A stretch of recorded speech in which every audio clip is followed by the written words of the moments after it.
Yo! Hi! Hi! Good... Ayan. Good, good morning. Buenos dias sa inyo dyan. So, Lord, kasama ni Rachel is yung dalawang tita niya, no, Shell? Yes, dalawang tita ko, si Tita Narisa and si Tita Arlene. Oo. Hola! Hello, Hola! titas! Hola!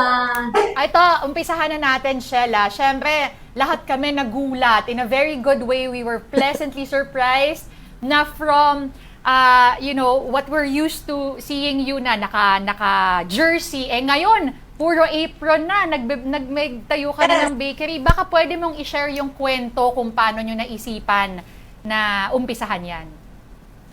Yung story behind Forn de Manila kasi, si Ate Narisa and si tita ko, si Tita Arlene, talagang baker sila. Ito yung ating master baker and kami yung nag-a-assist. So, 10 years na silang nagbe-baking and nagsusupply ng mga breads dito sa Barcelona. Mm-hmm. So, lagi kasi ako nandito, binibisita ko sila. So, nagpaplano na talaga kami magtayo ng isang bakery. Pero, ang una namin naisip is palakihin lang yung supply and kasi taas na ng demand ng breads dito sa amin. So, ang plano namin dito sa, sa store namin is dito lang yung gawaan para alam mo yung ma-cope up namin lahat ng demands na hinihingi ng mga Filipinos dito at saka mga Spanyol ng breads namin. Pero eventually, naisip namin, bakit nga natin hindi buksan tong bakery natin para sa mga walk-in customers. So doon nagsimula. Parang tinry lang namin na siya buksan as parang physical store, pero grabe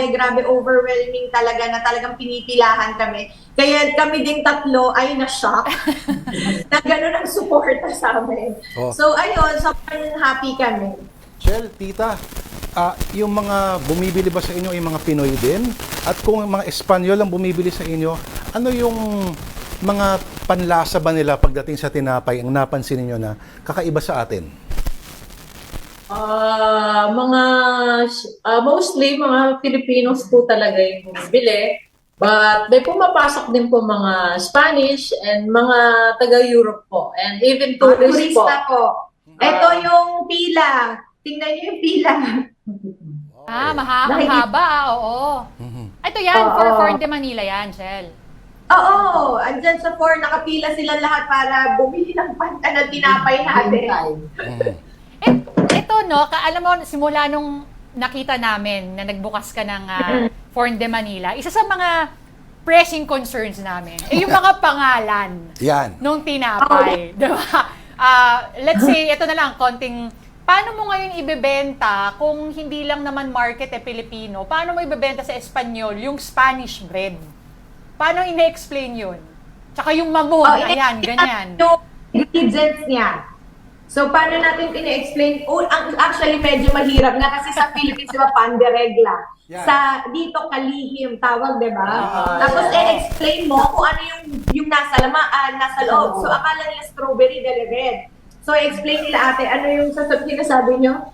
Na yung kalihim is just parang pudding po inside Pudding. na bread. Ng bread. And then yung Spanish. Spanish is just yung crema with margarine and Sinasabi sugar. ganun natin. Sinasabi lang po lahat kung ano po yung nasa loob. Iba yung pangalan. Pero meron bang parang version ng Spanish bread na Espanyol talaga? Oo. May totoong Spanish bread ba yung talaga? totoong Spanish bread, meron bang ganun talaga? Wala po Parang naman Filipino ganun bread talaga. dito, ang mga tinapay ng Spanyol medyo matigas. Alam mo yung baguette? Oo. Parang tapos may sila sa mga palaman na hamon, and then ano yung mga salami. Usually ang breakfast po ng Spanish is more on salty. Yeah. Hindi po sila sa sweets. So, it's our baguette normally and then they put prosciutto po, yung hamon. Kamusta ang Hamon pandesal? po yun. Kamusta ang pandesal sa Spain? Mabenta ba dyan ang pandesal? At anong reaction nila? Tinapay na gawa sa asin. Typical na po yan sa Pilipino. So, ang tanong na nila is, ng mga Spanish, pandesal. So, normally, just salt, then flour, then water. Pandesal. Ganun lang po. Alam na nila po yun. Pero what makes us different kasi, nilalabas namin siya freshly baked And super init pa talaga, guys. So, talagang pagkagat nila, alam mo yun, itatry nila eh. Mahilig silang try. One nito, bigyan mo ako nito, try. And then lalabas sila, tapos papasok sila ulit, o order ulit sila. Na mas Nasarapan marami. sila. Anong Oo, ano? tapos first time din nila na nakakain ng, alam mo yung sobrang init pa, nagkala mo talagang, galing talaga siya sa uwi. So sobrang, alam mo yun, natutuwa sila. So, Meron po dito one time bumili ng isang cheese bread, then hindi siya umalis hanggat di niya naubos, then bumalik Babalik na naman ulit. siya. Sasabihin ko sa may drug siya. May drugs daw yung pinapay namin. ano, tita, so far, ano ba ang best seller ngayon sa yung mga locals dyan? Anong pinakabenta? Locals, pandikoko and Cheese bread. cheese bread. Yan, both na yan. Kasi coco, favorite po nila yung Familiar sila dun. yung coco. Yung Pandiko. May monay ho ba kayo dyan? Monay. At anong reaksyon ng mga Espanyol sa salitang monay? Ang tawag natin. So, pag pinopronounce nila yung putok, gano'n. Kasi putok. Gano'n. So, tinatry din nila yun. O Rach, ikaw ba may nakarecognize sa sayo dyan ng mga Pinoy na bumibili sa inyo? Oo naman, para kaming may dito. Meet and greet. Meet and greet. Oo, usually nahanap talaga nila naman si Rachel. Tapos sabay bili na rin at tinapay. Bibili Just sila. to Tapos see ang her. dami pang galing outside ng Barcelona. Oo, at Pupunta. saka from mga ibang province ng Spain, dahil nakikita sa Facebook, dinadayo po nila tong Forn de Manila. Tamo. Marami bang ibang mga Pinoy na mga bakery dyan sa Barcelona? Wala po. Wala po. Ito po yung kauna-unahang bake shop na kaya po naisipan namin din magtayo ng bakery kasi wala pa po bakery na Filipino dito.